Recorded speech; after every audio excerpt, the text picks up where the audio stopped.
I'm Alex Walton-Regan and I play the Inquisitor. I realized early on that the role of the Inquisitor, the role of the player, is to serve the person playing the game. So the one common thread I had to find for every moment of the Inquisitor's life was strength. There has to be a sense of strength and authority, that she is in control, that she is commanding. And even when she's afraid, she's someone who's still going to push forward, who's going to push on through that fear, through that vulnerability. Alexius, it's time to answer for your crimes. I decided that her voice was going to be quite chesty, so quite in the chest. So instead of being higher and sort of in the throat, I really wanted to bring it kind of down into the chest, into the lower register, very rooted, very grounded to the floor, so that when I was performing the role, whatever situation I would find myself in, whichever different option I was recording, I would still be strong and grounded and in control. Hand over the amulet and we let him go. Let him go and I swear you'll get what you want. I want the world back. No. No! I always take off my shoes when I'm in the booth so I can really feel the floor beneath me, and then you kind of open your chest and you really use that lower register to command and to be quite smooth in my delivery. You hold me prisoner, accuse me of murder, and now you want my help? You're insane. I'm not going anywhere with you. I'm so thrilled to be playing a female protagonist. I think it's really important that women are represented as equally and as strongly as men are. And we can't really do that in society without having male and female leads. I feel really proud to work for a company that incorporates so many different types of people. They've got women and they've got gay and straight and bisexual and transgender characters. And that's the world we live in, so we need to represent it within the arts. And I think BioWare do. And that's why I feel very honored to work for BioWare, because they represent values that I believe in, that I hold dear. So, yeah. Well, when my character has to do a spit take in a scene, for example, obviously the only way to do that is authentically. I'm quite a method actress, so it's really important for me that I have water with me in the booth at that time, so I can take a big gulp, and then someone can say something shocking or absurd, and I can spit out. Incredulous. What? The mic picks up on all that lovely, juicy sound of the water being spat, and yeah, it gets used in the game.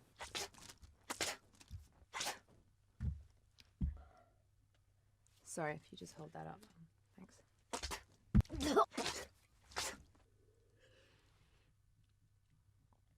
Can I get some more water, guys?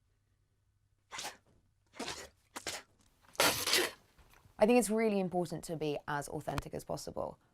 I did once ask if they could bring in a horse for me on the galloping scenes, but I think someone said no. I don't know why.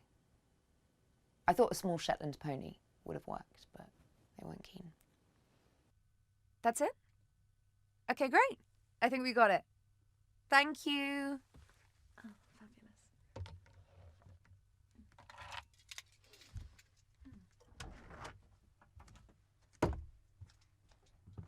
I'm done for the day, guys. I'm Freddie Prinze Jr., and I am voicing the Iron Bull. The Iron Bull's an interesting guy. He looks one way and acts another. He's very, very complicated. He's the opposite of any Qunari you've ever sort of experienced in the franchise. He is not solemn, he is not flat, he is much more emotional than your normal Qunari, and he's really only afraid of one thing, which is demons, because they possess people and make you act weird, and it freaks him out. He's still willing to kill them and hack and slash them until they're no more, but he definitely is, he's definitely afraid.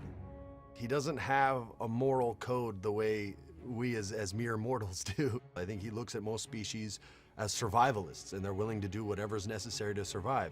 It's not good or bad, just don't get in his way or you're gonna get ripped up. He's very much on sort of the defrocked samurai path, sort of the Ronin warrior. I'm gonna do my own thing unless I find a cause worth fighting for, and I'll fight for that for as long as I see fit, and I'll have sex with everyone and move on my way. He's the James Bond of Qunari. I spent a year or two working for Fisher's Bleeders, but their captain was crap. Figured I could do better. I snapped his sword in half and we talked things out over drinks. I did James Vega for Mass Effect 3, and he was a beta personality. I will follow orders, I will do as you say, and the bull is, don't give him an order. Don't give him an order. If you're an alpha personality, he'll get along with you well. If you compliment him, he'll be like, yes, I am great, I am fantastic, but I don't care. And that's sort of who he is. He's a very sort of up and down kind of guy. We've hunted wyverns, fought through caves to find some old magical crap, even went giant baiting once. I've never had the passion for the movies and television that I've had for video games. So it's funny, the first one I ever did was Mass Effect, the first time I got to voice a video game. And I feel like gamers know how the characters should act. I feel like sometimes you play games and you just know the guy doesn't play. You know what I mean? I'm not gonna blow anybody up, but you know who you are, and you shouldn't be doing it. Anybody mind if I take some souvenirs? Maybe just a couple of those pronged helmets. Right. You two just work whatever that is out of your system. Like poison. Weird ass poison. And the thing that Mass Effect did, and a lot of BioWare games do, is they really play into the psychology of it. And it's not so much about empowering the gamer as empowering everyone in the game. The fact that you could have relationships, you know, whether they were sexual and adult in nature, or whether they were just two friends and soldiers looking out for one another and knowing that they've both gone through a lot of crap, it was a big deal. And I think that's why people sort of connected to the Shepard character so much more. Like, you play Super Mario Brothers, but you're not Mario, right? You push a button and he jumps and he says, hey, look at me. But you're never him, right? You're Shepard. Like, everything about him is your choice. So that's, I think, why the game was so special. And that's why the Dragon Age games work, because they give not just you power to make the character your own. It goes way deeper than that. It's about relationships and who do you trust and what type of characters do you like to bring into battle with you, who's going to help you bottleneck these mages, who's going to help you stay out of line of sight. We're talking Dragon Age now. Line of sight means if the mage can see you, you're frigging dead. So have a wall between you, have a corner, and send your henchmen to go help you out. And that's a good trick to get you through. All the pros are like, yeah, whatever, we know that. But there's new people too. Hello, I'm Miranda Raisin and I play Cassandra Pendergast. Cassandra is, well, the first word that springs to mind is she's a toughie. Whenever I've done sessions playing Cassandra, I always kind of leave just walking a little bit taller. She's not exactly softer than when you last saw her, but there's definitely a more human side to her now. She's a warrior, but she's got her inner demons as well, and I think that makes her quite human. She's a sucker for romance, it turns out. She, you know, appears to be somebody who's kind of wears a metaphorical chastity belt, or is, you know, everything's kind of hidden beneath the armor. You know, she's not sort of masculine. She's just a girl who's not a girly girl, who's kind of honed a certain part of her. We take our victories where we can. What's important is that your mark is now stable, as is the breach. In Dragon Age 2, she just has no patience for Varric whatsoever, and she just sees him as a ridiculous fool of a dwarf. But I mean, they're not the best of friends. But there's a new dynamic, really, I think, to their relationship now. She has a sort of grudging, if not respect, I think she gets more where he's coming from now. You sort of find out more in this game about Cassandra's background and difficult things that she's had to deal with in her youth. She's definitely got a vulnerability that I think is necessarily shown. You know, in very difficult times, she's quite unexpectedly good at comforting other people when they're in real trouble. And I don't think the Cassandra of Dragon Age 2 would necessarily have been quite so good at empathizing with other players and reaching out to them. She was sort of an angrier person, and now the anger is sort of more on the outside, more manifested itself into her physicality, and I think made her stronger physically, but more vulnerable sort of inside.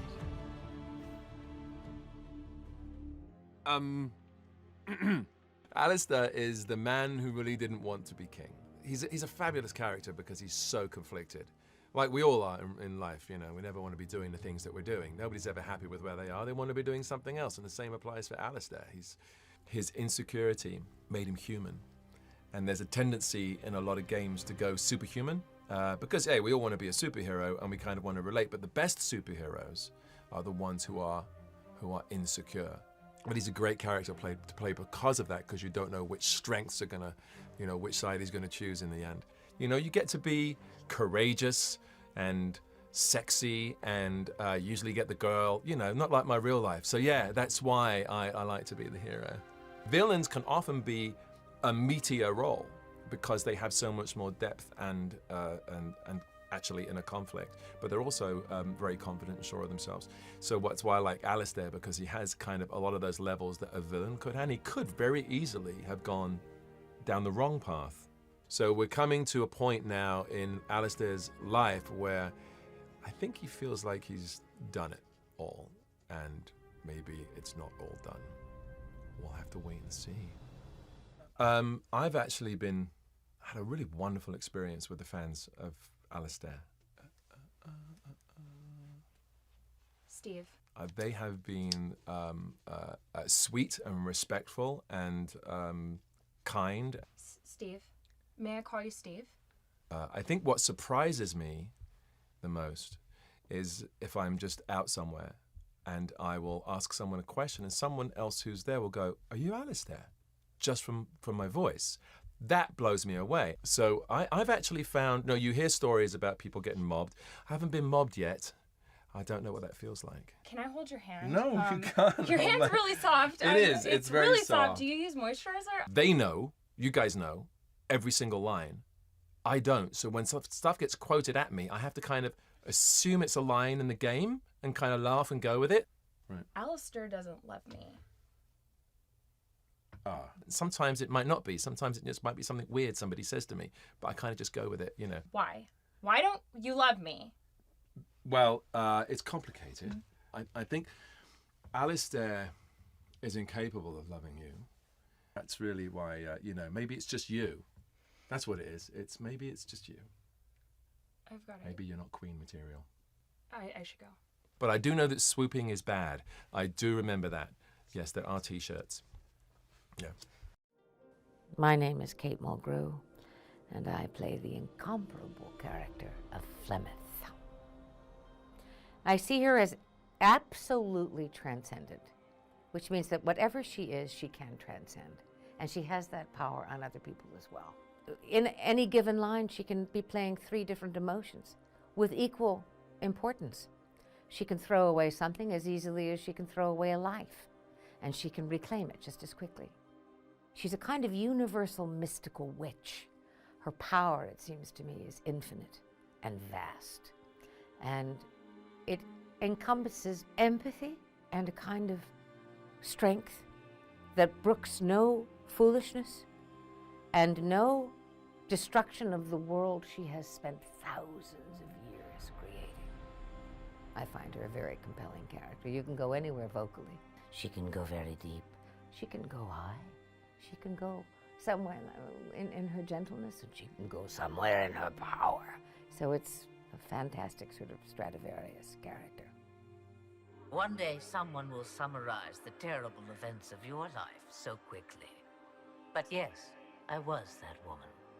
That is how my tale began. Life is gray. You know that. The more experienced a person is, the deeper they go into life. The less black and white it is, and that incredibly interesting shade of gray gets to be played. But within that shade, there are infinite varieties, right? So I think that's just her. The black is the bad guy, and white is the good guy. But we all know that the true parameters of life lie in between those two. And Flemeth is the absolute exploration thereof. You were never in danger from me. I'm not trying to get out of your way, bro. I'm just trying to see her. It's like I keep going like this, like I don't want to be on camera. Sorry. I do want to be on camera. A little bit, not a lot. Hi, I'm Brian Bloom, and I play Varric in Dragon Age Inquisition. Let me tell you a little bit about Varric. Varric is a storyteller. Varric is a mercenary. Varric is a merchant. Varric is for sale, but Varric has evolved in many ways. My crime serials are my most popular. Hard in Hightown, guards breaking the rules to get things done. The Tale of the Champion is the most famous thing I've written, or infamous, maybe. One of my favorite lines is I remember Varric said one time, it was after a battle, and he said something like, I know I'm not dead because there'd be more women here. And I think that sums up like part of his vision and view of himself, because there's very little sign that that's actually, that's all part of his maybe inflated vision of himself. Hi, I'm Claudia Black. I play Morrigan in Dragon Age Inquisition. I love voice work because I can usually turn up without having bathed, except on days like this when there's cameras in the room. It's extremely playful, and it allows actors to be very unself-conscious. And there are some technical aspects to it, so, you know, not wearing noisy clothing and yet trying to find a way to make all the sounds come from your body, because you can hear the difference when everything sounds too clinical and cold. Well, well, what have we here? Really important, actually, that your voice is warmed up before you get in there, because everyone expects you to be sort of game ready, as it were. I gargle glass and scotch and shark's teeth. That's how I find Varric. Bianca, baby, introduce yourself. Oh, please. Bianca can handle this herself. Bianca, you minx. That was beautiful. Your eyes can't speak for you on a microphone. You open your eyes and you have a very intense look, but if your voice hasn't changed, it's not going to translate. You know, sometimes I've seen some guys that have to take off their shoes and get up on their tippy toes to find the tone and the voice and literally hit the notes of their character. And that works because nobody can see you. But if you had to be that guy on camera, you couldn't do that anymore. When you're presented with a role that's been well written, there's already inherent complexities in the character, and Morrigan from Dragon Age is no exception. So I was really lucky to step into something that had been so thoughtfully crafted by David. And I've never really been in the dark about, you know, the layers of her character and what their expectations are. When I just have faith and trust that I can identify and place myself sort of empathically, that's really how I do it. I'm just sort of a bit of an empath with my acting, and I will just find a way to just step into that situation, and the emotion comes usually very easily. Laughter I find is much harder than tears. In the older generation, which I'm partially from, we used to joke about hearing yourself on people's answering machines. You know, hey, this is Brian, leave a message, or this is the Bloom family, leave a message, and, you know, time and date you're calling and we'll get back to you. And that was a lot of people's first time hearing their voice, and they're like, I sound like that? It would be pretty irresponsible and sort of silly to do this kind of voice work and still feel that way. But that's not to say that sometimes it doesn't come back and it's not what you wanted, not what you expected, not what you hoped for. Sometimes that can be a good thing, and sometimes it can be like, oh man, go back to the drawing board, man, fix that. All right, warm up. Okay. Without fail. Fail safe, Claudia Black, VO warm up. You ready? Mm-hmm.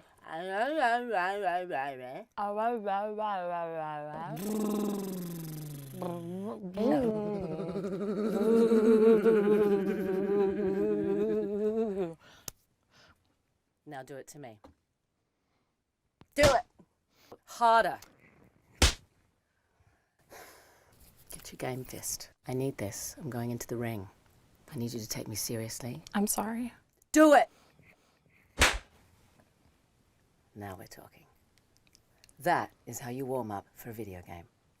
Well, that is the thing. When you're in the booth playing a mage, you suddenly feel, you know, every molecule in your body becoming magical, and suddenly you have these powers as well. I can show you something if you like. What's this, Jessica? Okay, okay. You're gonna like this. Yeah. See?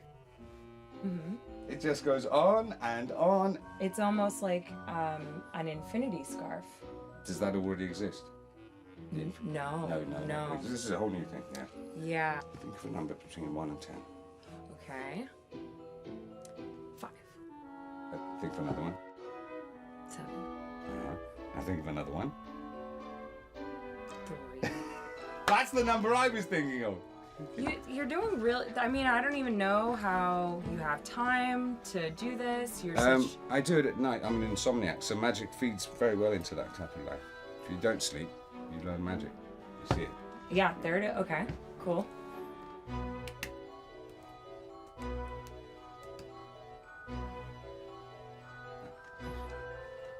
This one.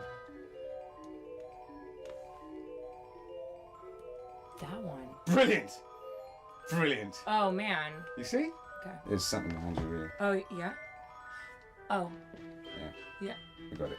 I don't really know whether I should show you this one. I've been working on it a long time. No, please do. I'm enjoying this. I promise. I know I don't mean to be so tough. I really am enjoying this. Okay. Please.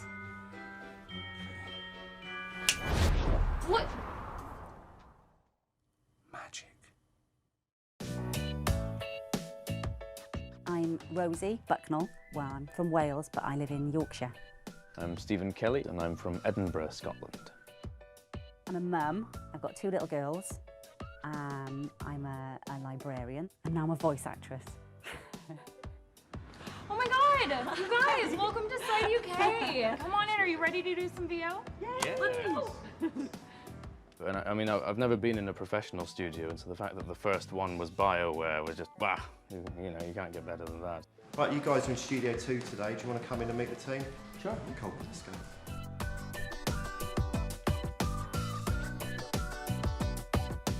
Yeah, the first time I stepped into the booth was scary, actually, and so you're trying to decide there and then what voice you're going to do, and how this person's going to sound. It was nerve-wracking, but in a really good way.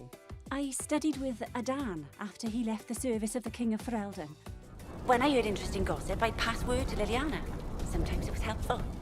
It's really fast. You go into the booth, and then they tell you, you're playing this character. And then they put up the lines, and it's, you have to be really quick. We're the same, you and I. Well, that is overstating it. You are nothing like me, but we both need people. It's been such a good day. I could not have asked for a better day with nicer people. It's been really fantastic. Being in the studio, doing proper professional voice acting, it's just been a real treat. Pretty surreal to see all the other actors walking in and out of here. I've seen a couple of the other sort of lead actors from Dragon Age and things, and it's just, wow, wasn't expecting any of that. I just wish this could just keep going. I wouldn't want to leave. I'm at home. Yeah, what a day. What a day. Great day.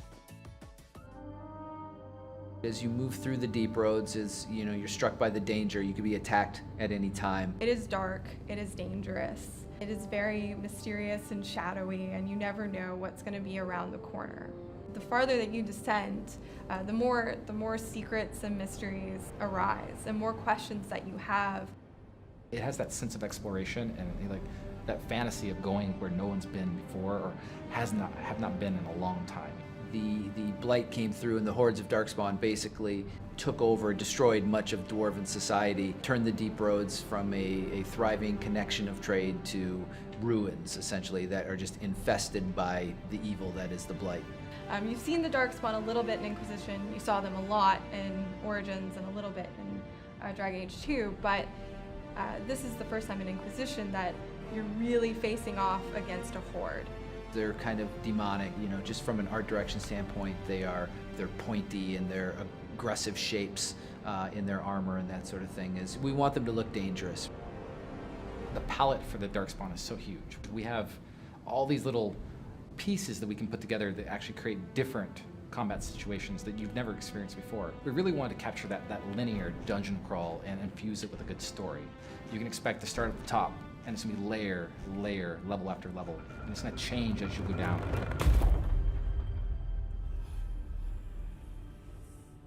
Players can expect a lot of mystery. What you think you know about the Deep Roads might not necessarily be everything about the Deep Roads. It's not just about Dwarven civilization down there. There's much more than meets the eye.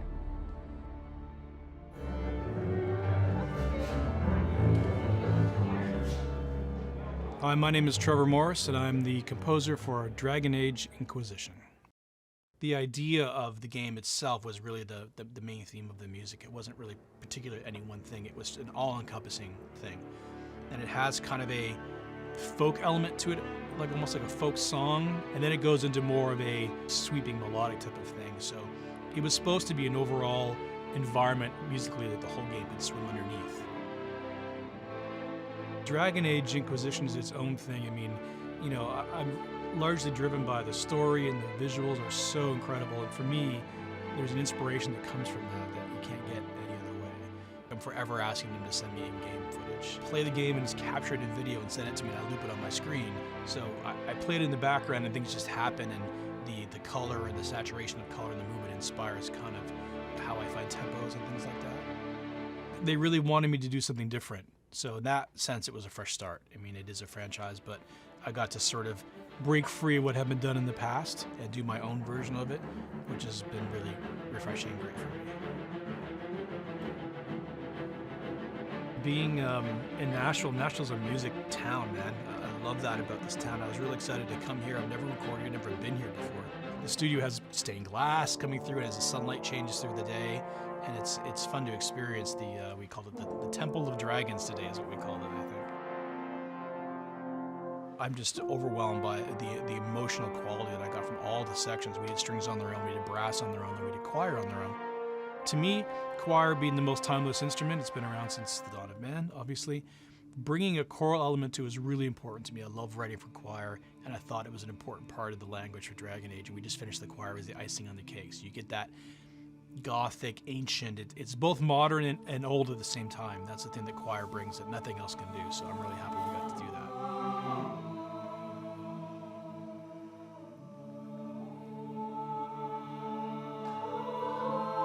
My roots are in choir. I sang in choir as a kid, and it's funny how it works, isn't it? You know, I come full circle in my career to a place where I end up either gravitating toward or projects gravitate toward me that have a choral element in them. So for me, writing for choir is really like coming home in a way.